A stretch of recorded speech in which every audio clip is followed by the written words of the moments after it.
conquers the Bourne, but both theme parks. Today, it's a combo trip. We haven't just got the dungeon stuff, which is all on the channel now, as you've seen this. We are here at the York Railway Museum, so for all you history lovers and fans of railways, this is the video for you. I'm going to be putting together a collection of all the footage we've grabbed from all three main areas of the Railway Museum: the station area, the North Shed and the Great Hall. So come with me on this journey through the York Railway Museum, April 2019.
Now that is all from today at the York Railway Museum. Like we said, I've had a fantastic time here in York today with the dungeon and the Railway Museum, a double trip, and of course it's all on the channel for you guys to experience.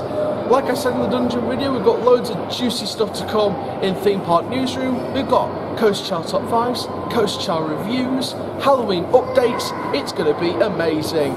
So if you want any of that juicy content, you better stay subscribed. If you haven't already, make sure you like, comment, subscribe and click the notification bell so you never miss a YouTube video. And for now guys, my name is Aaron Challoner, aka Coaster Chall YouTube channel, Doncaster Born, but for theme parks.